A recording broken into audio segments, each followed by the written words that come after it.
Mars's forgotten warship just destroyed the Empire's invasion force. The Ren Solus powered its drives for the first time in 312 years, and the Deimos mass shadow shifted. 4.3 kilometers of hull, unregistered, unnamed in any external record, built inside a moon and never announced, emerged into open sensor range. On the Dervathi fleet's sweep boards, a contact appeared where there had been nothing. Fleet Lord Kethveren Sulath looked at it. He had 4 minutes. He sent 2 transmissions, one to his fleet, one to the Conclave vault at Meridian Station. Neither received a reply. 3 days earlier, Varro Outpost smelled the way it always did. Carbon scrub and the faint mineral bite of recycled coolant running through pipes that hadn't been replaced since the station's 3rd expansion. The outpost was anchored to a captured asteroid in the outer belt. 34 crew. Officially a relay and monitoring station in all external registries. The kind of posting that did not appear in career highlight reports. Admiral Ren Calder was finishing a mug of cold tea when Commander Essa Solano put the Dervathi transmission on her console. She was not the kind of officer who complained about cold tea. She had never been that kind. She picked up the mug, drank what was left, and set it down without looking away from the screen. "How long has this been sitting?" she said. Solano stood at the edge of the console, not quite at ease, not quite at attention. 11 minutes, Admiral." "You waited 11 minutes. "I ran the translation 3 times, ma'am. I wanted to be certain I was reading it correctly." She read it herself. Then she read it again. The transmission was short. Annexation notice. Sol system. 1 inhabited world, 14 billion population, Category 4 military rating, registered fleet of 180 cargo ships. The Dervathi Compact had reviewed the situation and determined that annexation served the interests of regional order. Compliance was anticipated within 5 standard days. Any resistance would be brief. Calder set the mug down a second time. "Get me go." Analyst Darvin Go was 28 years old and had the focused expression of someone running numbers she already did not like. She had been at her station since the transmission arrived, running the Dervathi Entrovector model. She had run it 6 times. The result had not changed. 1,400 capital-class vessels, she said, when Calder reached her station. Standard annexation spread. They used this exact formation in the Korath campaign. Same configuration in the Tessari engagement 4 centuries back. She pulled the comparison overlay onto the main screen. The 2 formations matched almost perfectly. Their ETA to Mars orbit is 58 hours. Calder studied the overlay. 1,400 ships. The same pattern, the same spacing, the same approach vector that had worked 11 times before. And hours. Go did not look away from her screen. 180 cargo ships, no capital assets in any external registry. She paused. That's what they'll read. Calder was quiet for a moment. Something passed across her face that Solano, watching from across the room, read as calm. It was not calm. "Get me Warrant Officer Bex Durrell," Calder said. Solano looked up from his console. "Ma'am, the Ren Solus hasn't been crewed in." "Get me Durrell." He found the channel. It took 4 minutes. The frequency was not listed in Varro Outpost's standard directory. Bex Durrell answered on the first signal. "Durrell," she said. Her voice was flat and even, the voice of someone who had spent 29 years talking to systems instead of people, and had not let it make her strange. She was in the forward arrays bay when the comm came through, mid-cycle 4201, running a standard load check on array 17. The bay smelled of iron and warm metal, the particular close heat of systems that had been maintained at operating temperature for 3 decades. She had named that smell. She had named most things aboard the Ren Solus. It helped with the long shifts. "Durrell," Calder said, "what's your status?" "All primary arrays nominal. Reactor 3 holding harmonic at standard load. I'm mid-cycle 4201. Array 17 is at 94% on the load check. It'll be 100 by the time I close the entry. How long for a full warm cycle on all 22? A brief pause, not uncertainty. The kind of pause a person makes when they're pulling a number from memory they've kept for a long time. 11 hours from cold start. We're not at cold start. How long from where you are now? 9 hours, maybe 8.5. Calder said 4 words. Durrell was quiet for 3 seconds. Then she said, understood. She closed the CALM channel and logged cycle 4201 as complete, arrays nominal, reactor holding, observation bay at deep cold, warm cycle initiated. The last line of the entry read, awaiting instruction. It was the same line she had written at the end of every entry for 29 years. 4 words added in year 1. She had never removed them. The Ren Solis was 4.3 kilometers long. It had been built inside Deimos over 31 years, in a construction facility excavated into the moon's interior, the entrance concealed behind 3 kilometers of Martian-adjacent rock, the work carried out by 14,000 workers operating under contracts with 400-year non-disclosure clauses. Their descendants still received a quarterly payment from a sole defense account listed under Historical Infrastructure Maintenance. The account had never been questioned. The ship did not appear in any conclave registry. It did not appear in any sole defense manifest shared externally. It existed in one internal document, reviewed every 50 years, classified as Reserve Strategic Asset, Deimos Anchor, Status, Dormant. The document had been reviewed 6 times. Nothing in it had ever been changed. The reason the Ren Solis did not appear on external sensor sweeps was not that it was cloaked. There was no active concealment system. The reason was simpler. It had been built inside the moon, and the moon's mass signature had always included it. Any scan of Deimos read Deimos. The ship was inside the reading. It had been there so long it had become part of the baseline. Nobody outside Sol Defense had ever thought to ask why Deimos registered slightly heavier than its composition predicted. 820 volunteers reached the Ren Solis through an activation protocol that had been sealed for 29 years. The protocol was a chain of 6 intermediary channels, no channel aware of the others, each one passing a sealed order to the next. The volunteers knew where to go. They knew how to get there. They did not know why until they arrived and saw the ship. The forward arrays bay, when Durrell brought the crew through, smelled of iron and warm metal and something else, something older, the particular sealed-in quality of air that has been recycled by the same system for 3 decades without ever being open to outside atmosphere. The crew stood in the bay and looked at Array 17, still completing its load check. A few of them said nothing. Most of them said nothing. Officer Thays, Junior Weapons Station, newly activated, 23 years old, looked at the array readings and then looked at Durrell. How long has this ship been here? He said. 312 years, Durrell said. She was checking Array 18. Thays looked at the ceiling of the bay. The metal was dark and clean, not the clean of something recently scrubbed, the clean of something maintained consistently for a very long time. And you've been 29 years, Durrell said. Array 18 is at 91. Come look at the calibration sequence if you want something to do. At the conclave vault on Meridian Station, the vote had passed 47 to 14. It had not been close. The vault's ceiling was carved from a single captured comet fragment, worked over 180 years by hands belonging to 14 different species. The atmosphere was maintained by a biological filtration system that the oldest member species no longer fully understood. It had been running for so long that the original design documents were considered historical artifacts. The 7 concentric speaker tiers could seat 400 delegates. On the day of the Sol vote, 362 were present.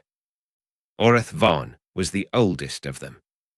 580 years old, silver-gray skin that shifted toward pale gold at the jaw when they were under stress, 4-fingered hands that moved slowly and deliberately in the way of someone who had learned long ago that fast movement attracted the wrong kind of attention. They were the senior delegate of the Veshari, a species that had been members of the conclave for longer than most of the current membership had existed. Von abstained. They rose from their tier, and the chamber, not accustomed to abstentions on uncontested matters, went briefly quiet. "I have read the 400-year survey of the Mars subsurface," Von said. Their voice was low and even. They paused for 4 seconds before continuing, the standard Veshari interval. "I would ask that someone else read it as well before this vote is recorded as final." Nobody asked what survey. The chamber secretary noted the abstention and moved to the next item. Von returned to their diplomatic bay. They had carried the survey with them on every posting for 200 years. It was in a sealed case of pale Veshari composite, the kind of material that did not degrade. Von removed the case from the storage compartment under the bay's secondary console, placed it on the desk, and looked at it for a while. Then they put it back. They did not submit it. The 4-second pause before they closed the compartment lasted 11 seconds. At Varro Outpost, 9 hours after Calder's call, the Ren Solis completed its warm cycle. All 22 arrays were at full load. Dural logged cycle 4202. The entry read, all primary arrays nominal. Reactor 3 holding harmonic at expected load. Warm cycle complete. Awaiting instruction. On her secondary screen, the Dervathi fleet was crossing Jupiter's orbital boundary. 1,400 ships in perfect formation. Their sensor arrays swept the inner system and found exactly what they expected to find. One inhabited world, 180 cargo ships, no capital-class assets anywhere in the range. Sulath reviewed the sweep himself. He was thorough. That was not the question. He pulled the full sensor log, cross-referenced it against the conclave briefing, and found what the briefing had promised. One inhabited world, atmospheric composition, consistent with the filed survey, 180 registered cargo vessels in standard orbital and transit patterns. No military assets of consequence. The formation his fleet had used 11 times before would be sufficient. It had always been sufficient. He issued the compliance broadcast on the standard annexation frequency. It would reach the planet's primary relay in 14 minutes. Aboard the Ren Solis, Dural heard the broadcast. She did not respond. She was running load checks on Array 3. On Phobos, a signal relay that had been broadcasting for 9 days continued broadcasting. The signal was geological in character, a mass variance reading consistent with tidal stress from Mars, the kind of low-frequency output that planetary moons produce when their cores shift. The Dervathi sweep had read it, logged it as background, and moved on. Nothing about it was unusual. Nothing about it was supposed to be unusual. The false signal had been running for 9 days. It would run until Dural cut it. At Varro Outpost, Go watched the sweep logs update on her secondary screen. Every 4 seconds, a new reading. Every reading was clean. She had expected that. "They're reading what we put there for them to read," she said. Calder was standing at the main console with a second mug of tea, hot this time. She did not respond. She was watching the fleet's position markers move inward, slow and steady, the way something moves when it has no reason to hurry. The junior signals officer aboard Sulath's flagship was named Reth Valen. He was 2 years out of the Compact's officer training and had never run a sensor sweep on an active annexation. He did his job carefully. He swept in overlapping bands, the way he had been taught, and he caught something in the Deimos mass shadow that his senior officer had not flagged. He ran the reading twice. It was a resonance variance, small 0.003% outside the geological norm for a body of Deimos's composition, not unusual enough to constitute an anomaly, possibly thermal drift from the Martian surface, possibly instrument noise at this range. He flagged it anyway and sent it up the chain. Sulath reviewed it in 40 seconds. He classified it as thermal drift. No further investigation was authorized. Reth Valen logged the classification and returned to his sweep. At Varro Outpost, Go was watching the Dervathi sensor activity log on her tertiary screen, a feed she had requested access to through a channel neither Sulath nor anyone in his fleet knew existed. She watched the flag appear. She watched it get reviewed. She watched it get closed. She did not say anything for a moment. Then she said quietly, "He looked at it. He looked right at it."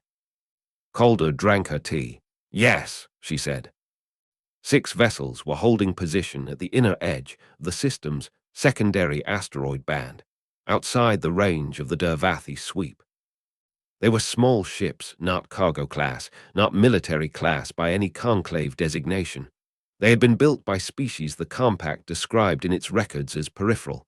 2 were Vali, 2 were Fenari, 2 were Tessari. Their commanders had standing briefing protocols with Calder. The protocols had existed for a decade. The commanders knew the Ren Solus by name. They knew its dimensions. They knew Durrell's name. They had received final confirmation 4 days before this moment through the same sealed channel that had activated the ship's crew. The Tessari commander sent a single-character acknowledgement to Calder's console at Varro Outpost. In Tessari diplomatic notation, the character meant something that translated roughly as "the debt comes due." It was the same character the Tessari used when a long-standing account was finally settled. Go saw the acknowledgement appear on Calder's screen and looked at it for a moment. "The Tessari were listed as pacified," she said, "in the conclave records, after the Tessari reduction." "They were listed that way," Calder said. "But they weren't." "They remembered," Calder said. "They've been remembering for 4 centuries." She set the mug down. "They're patient people." Go looked at the 6 position markers on her screen, 6 small ships, holding very still. "They've been training with us." 22 cycles. Go absorbed this. Outside the window, a small viewport, the only one in the room, the asteroid's surface was dark and still. "Does the conclave know they're here?" "No," Calder said. Go looked back at her screen. The fleet markers kept moving inward. "Does the conclave know about the Ren Solus?" Calder picked up the mug again. It was empty. She held it anyway. "The conclave knows what we've filed with the conclave." Aboard the Ren Solus, Array 11 completed its final calibration check and came to full load. Durrell logged it in 4 words, 11 nominal, load confirmed, and moved to Array 12. The forward array's bay was warm. The sound from Reactor 3 had shifted from the standard idle hum to something deeper, more sustained, what Durrell had always called the old man breathing, the harmonic that only appeared when the reactor was drawing full power. She had not heard it in 29 years. It was the same as she remembered. Officer Thays came through the bay at the shift change, checked the boards, and stopped. "All 22 are going to be at load simultaneously," he said. "In about 40 minutes, Durrell said. She was at Array 12. "Have they ever," he stopped, reconsidered the question, "has this ship ever fired all 22 at once?" Durrell did not look up from the calibration panel. "Not in my time here." Thays thought about this, but it was designed to. "It was designed to do a specific thing," Durrell said. "It has been waiting to do that thing for 312 years. The design accounts for it." She moved the calibration lever 2 increments to the right. The array's load reading climbed to 98%. "Array 12 nominal. You can log it." Thays logged it. He did not ask another question. The Dervathi fleet reached the orbit of Mars at 56 hours, 2 hours ahead of the projected timeline. Sulath had pushed the formation slightly, a standard adjustment when a sweep read clean. There was no reason to hold a measured pace once the target system had confirmed empty. He issued the planetary approach order and watched the formation tighten into the final compliance spread. The compliance broadcast had not received a response. This was not unusual. Most annexed populations required time to process the communication before a formal acknowledgement. There was a window. It had not closed. Reth Valen ran a second sweep of the inner system as a matter of protocol. The reading was clean. One inhabited world, atmospheric composition unchanged, 180 cargo vessels in their same orbital and transit patterns. The Deimos mass shadow registered the same as it had on the first sweep. He filed the report and moved to the next task on his board. Calder was at her station when the Ren Solus cut the Phobos broadcast. The false signal had been running for 9 days. When Dural cut it, the Deimos mass shadow dropped to its actual reading in the next sensor cycle. It happened in the space of 4 seconds, the interval between Go's screen updates. Go saw it immediately. "The signal is down," she said.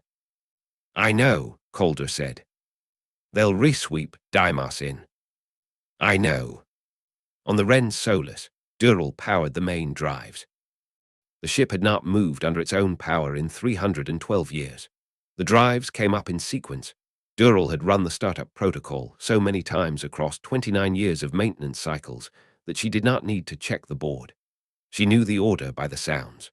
First, the low vibration from the stern that meant the primary drive coils were charging. Then the shift in the air pressure throughout the ship as the environmental systems adjusted for the power draw. Then last, a sound that she had never heard before in person, had only read about in the construction logs and the operational specifications from the original crew's final debrief.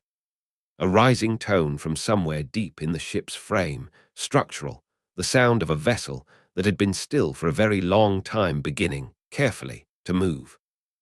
She had written it down once, years ago, in the margin of a maintenance log, what she expected it to sound like. She had been right. The Ren Solus moved out of the Deimos mass shadow. On the Dervathi flagship, 3 sweep boards lit simultaneously. Reth Valen looked at his board and then looked at it again. The contact was 4.3 kilometers in length. It had appeared where the Deimos mass shadow had been. Its drive signature was active. Its hull was not in any registry he had access to. He sent the contact report up the chain in under 10 seconds, the fastest report he had filed in his career. He would think about that later, in the months after, when he was one of the 193. He would think about how fast he had filed it, and whether it had mattered, and he would conclude that it had not. Sulath looked at the contact report and understood what he was looking at 4 seconds after it arrived. He understood what it meant 8 seconds after that. He had 4 minutes. Sulath sent the first transmission to his fleet in under 30 seconds. The order was standard tactical, full spread halt, sensor reacquisition, weapons to standby. 11 campaigns had taught him to issue those 3 commands in that order, and his hands found the sequence before his mind finished reading the contact report. The order went out across 1,400 ships. The formation held. 1,400 crews looked at their boards and found the same contact their commander had found. 4.3 kilometers of unknown hull, running on active drives, bearing a weapons signature that did not match any vessel class in the Compact's registry. Sulath sent the second transmission to the Conclave Vault at Meridian Station. It was a formal contact report, the Compact's standard procedure when an annexation encountered an unregistered military asset. The transmission would take 4 light hours to arrive. He knew this. He sent it anyway. He had 3 minutes and 40 seconds. He looked at the contact again. He looked at the drive signature, the hull dimensions, the bearing. He looked at the mass shadow where the contact had been hiding, and at the Deimos position data, and at the 9-day-old geological signal from Phobos that had just gone silent. He understood, not all of it, not yet, but enough. He did not issue a third command. On the Ren Solus, Officer Thays was at the weapons secondary board when the fleet halt order registered on the Dervathi tactical feed, a feed that Go had arranged access to through the same channel as the sensor logs. He watched the formation stop, 1,400 ships holding position. He turned to Dural. She was at the primary array console, hands on the load controls, watching the output readings hold steady across all 22. The old man breathing had deepened. The reactor harmonic was at full draw now, a sound that Thays could feel in the floor plates more than hear. "Should we transmit a warning?" he said. "Standard engagement protocol. Give them a chance to stand down." Dirrell did not look up from the console. She was quiet for 3 seconds. "We sent it," she said. 312 years ago. Thays looked at her for a moment. Then he looked back at his board. He did not ask another question. At Varro Outpost, Go said, he stopped the formation. Calder was standing. She had been standing since the Ren Solus powered its drives. Her second mug of tea was on the console beside her, hot when she had poured it, cooling now. She had not touched it since the contact appeared on the Dervathi boards. "I see it," she said. He sent 2 transmissions, one to the fleet, one to the Conclave. "I know. The Conclave transmission won't arrive for 4 hours, Calder said. "Yes." Go watched her screen. The formation was holding. The Ren Solus was still moving, slow, steady, on its approach bearing. The 6 coalition vessels at the inner system's edge had not moved. "He's not retreating." "No. He's not advancing either." "He has," Calder said. 3 minutes left to do one or the other. Go looked at the timer she had running in the corner of her primary screen. She had started it the moment the Ren Solus emerged. 2 minutes 50. Calder picked up the mug. The tea was lukewarm. She drank half of it. She set it down. She watched the screen. Sulath issued no further commands. This was unusual. In 11 campaigns, there had never been a window of silence between recognition and response. That window was where uncertainty lived, and uncertainty was what got ships killed. His crew watched their boards. His senior weapons officer looked at him once and then looked away. The formation held. He was thinking about the Korath campaign. The sensor sweep before the Korath annexation had read clean. The sweep before the Tessari engagement had read clean. The sweep before every campaign he had run had read clean, because the species he had faced had not known he was coming until he arrived, and they had not had time to prepare anything that would matter. This system had known. Not when he arrived. Earlier. They had known earlier, and they had built something, and they had hidden it, and they had waited. The Phobos signal had been running for 9 days. 9 days before his fleet crossed Jupiter's boundary, someone in this system had activated a 9-day-old deception, which meant they had known, at minimum, 9 days before his arrival that he was coming, and had spent those 9 days putting the last pieces into place. He thought about the survey, the one the Veshari delegate had mentioned, the 400-year survey. He had not read it either. He had 2 minutes. He sent no third transmission. The Ren Solus crossed into firing range at 1 minute and 40 seconds, ahead of Sulath's window. Dirrell had run the approach at a bearing Calder had specified, a bearing that used the Deimos mass shadow as cover until the final approach, and brought the ship to range before the 4-minute window closed. Sulath had 4 minutes from identification. He had 4 minutes if the contact moved at standard approach speed for a vessel its size. It had not moved at standard approach speed. He had 1 minute and 40 seconds. Array 1 fired. The Ren Solus did not announce itself. It did not issue terms. It did not give a countdown. Array 1 fired while Sulath's order to his fleet was still composing on his console. He had started to type it, and he did not finish it because the board changed before his hands caught up. Array 1, then 2. Then 3 in sequence, the way Dirrell had run them across 29 years of cycle checks, the same order she had tested them in since year 1. The rhythm was the same. The load readings climbed and held, the way they always had when she ran the cycle, except that this time the output was going somewhere. At Varro Outpost, the mug sat on the console. Calder was watching Go's screen, updates every 4 seconds. Each interval was a number that moved in one direction. She did not speak. She did not need to. Go watched the screen and did not look away. The 6 coalition vessels held position at the inner system's edge. They were not called forward.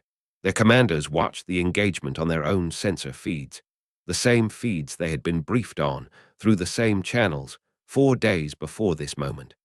The Vali commanders had run joint exercises with Sol Defense for 22 cycles. The Fennery commanders had run electronic coordination drills on the same frequency bands the Ren Solus used. The Tessari commanders had done both, and had also, on their own initiative, compiled a detailed record of every Dervathi annexation campaign in the past 4 centuries, and distributed it to every officer under their command. They held position, they watched. Suloth's final transmission, the one to the conclave, the one that would take 4 hours to arrive, had been filed before the engagement began. In that transmission, among the tactical details, he had noted the presence of 6 unregistered vessels at the inner system's edge, coalition-flagged, species identified as Vali, Fennery, and Tessari. He had described them as peripheral. He had used the compact's standard designation. This was the last time that designation would be used in an official Dervathi document. The engagement lasted 11 minutes. Calder watched it from Varro outpost. Each 4-second update brought a new count. She did not stop watching. She did not speak. The mug of tea on the console had gone cold by the 3rd update, and she did not touch it. At the 7-minute mark, Go said, "The formation is breaking." Calder said nothing. At 9 minutes, Go said, "They're running." Calder said nothing. At 11 minutes, the last Dervathi signal dropped from the sensor grid. The screen stopped updating. The counter held on its final number. Go looked at it for a long moment. Then she sat back in her chair. She did not say anything. The room was quiet. Through the small viewport, the asteroid's surface was dark and still, the same as it had been for the entire engagement, the same as it had been every day of Calder's posting here. Nothing outside had changed. The change was on the screen. Go finally said, "How many of them read the survey?" Calder was looking at the screen. "None of them," she said. "That's the point." On the Ren Solus, Durrell ran the post-engagement cycle check in the same order she always ran cycle checks. Array 1 first, then 2. She moved through all 22 in sequence, checking load, checking calibration, checking the reactor harmonic. The old man breathing had not changed pitch. Reactor 3 was holding at full draw. All 22 arrays were nominal. She logged it. The entry was short. Cycle 4202, post-engagement check. All primary arrays nominal. Reactor 3 holding at expected load. Observation bay at deep cold. Engagement complete. She looked at the last line, the 4 words she had written at the end of every entry for 29 years. Awaiting instruction. She held the pen above the page for a moment. Then she closed the log without changing it. There was something she needed to do first. Calder sat down at the transmission console. The room was the same as it had been for the past 11 minutes, carbon scrub, recycled coolant, the faint vibration of the outpost systems running their standard cycle. Through the viewport, the asteroid was dark. Go was at her station. Neither of them had spoken since Go said they're running. The transmission interface was open. The destination field read, Conclave Vault, Meridian Station. The message body was blank. Calder looked at the blank field. She reached for the mug on the console. It was cold. She drank what was left in 3 swallows, set it down carefully, and looked at the screen again. She typed 6 words. She did not add a cover note. She did not add a signature beyond her rank and station identifier, which the system attached automatically. She read the 6 words once. Then she sent it. She stood up. She walked to the viewport. She stood there with her hands at her sides and looked at the asteroid's surface, which was exactly as dark and still as it had always been. Go did not ask what the message said. She would find out when it arrived. At the system's edge, Orith Vaughn was in their diplomatic bay when the transmission came through. The bay was small, a Veshari design, functional without being spare, the walls lined with the sealed composite cases that Vaughn had accumulated across 2 centuries of postings. Most of them held documents.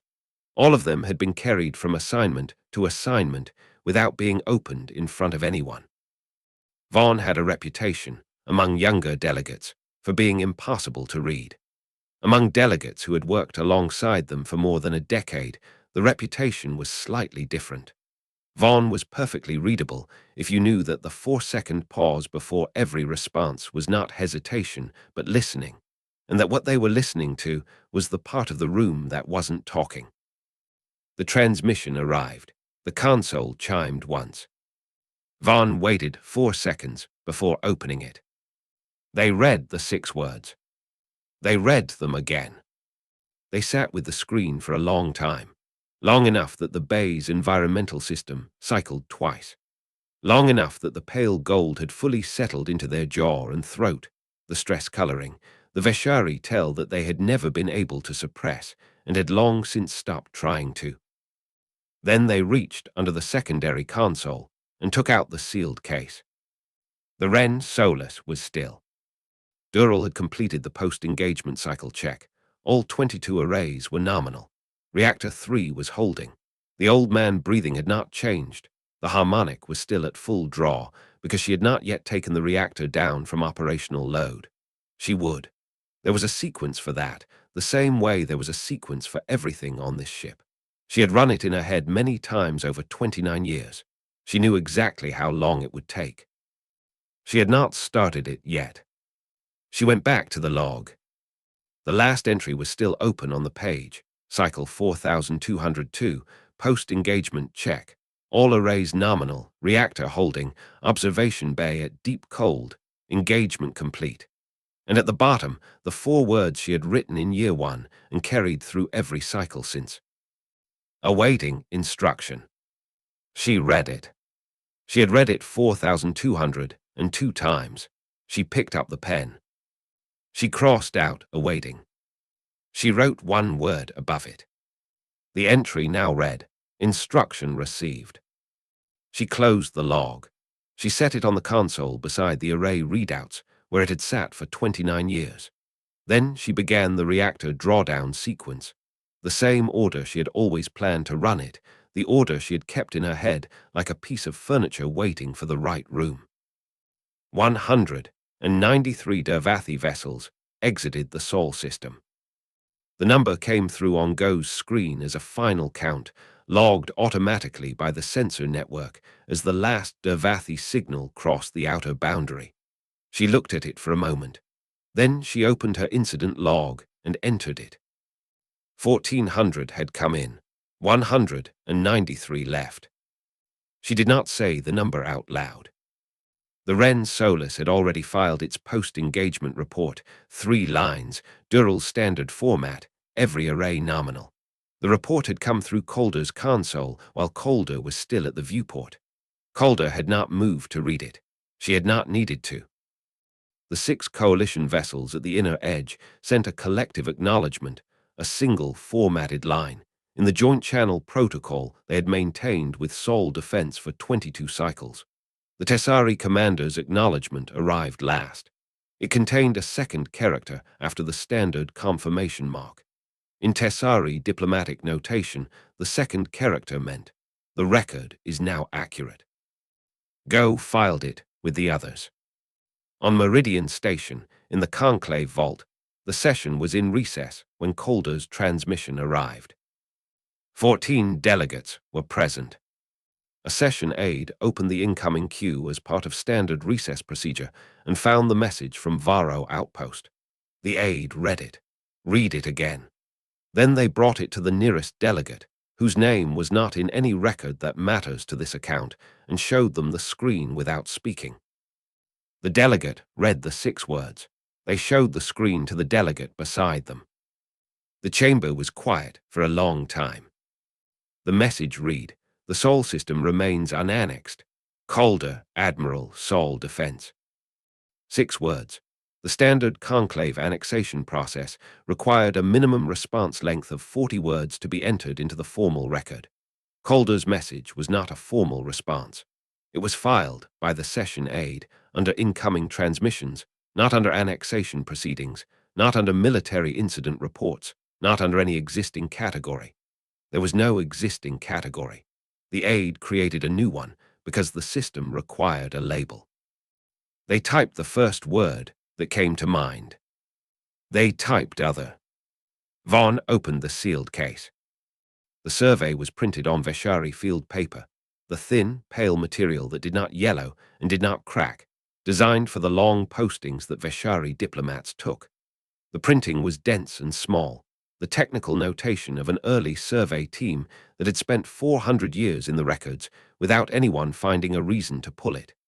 The survey covered the Mars subsurface, the outer moons, the construction-era geological readings for Deimos, the mass variance data for Phobos. It covered, in 3 pages of appendix material, the specifications of a reserve strategic asset under construction in the interior of the smaller moon. The survey was 400 years old. It had been filed correctly. It had been available. It had been in the Conclave's records for the entire period that the Ren Solus was being built, maintained, and waited on by a single warrant officer for 29 years. Nobody had read it. Vaughn placed the survey on the transmission queue. Destination, full conclave membership, all 61 active seats. The transmission would carry the survey as an attachment and would arrive, for most members, during their next active session. A few would read it immediately. Most would read it when their aides flagged it as relevant to a matter now under discussion. It would be discussed for a long time. Vaughn opened a new document on their secondary console. The cursor blinked in an empty field. They had been composing the first word of this document in their head for 200 years. They had never found the right moment to write it. They had been waiting, with the patience that a 580-year life teaches, for the moment when writing it would mean something beyond the word itself. They wrote the first word. At Varo Outpost, Calder was still at the viewport. Go had filed the last of the engagement logs and closed her station. She was the only other person in the room. She did not leave. She stood at her own console, not working, the way someone stands when they are not sure if they should say something. The conclave will have questions, Go said. Yes, Calder said. The Ren Solus isn't in any registry. No. Someone will ask where it came from. Calder looked at the asteroid's surface. The dark was the same dark it had been before the engagement, the same dark it would be tomorrow. They'll ask, she said, and someone will find the survey, and someone will read it. And then they'll understand that the question was in the record the whole time. Go was quiet for a moment. She printed her working copy on paper, she said.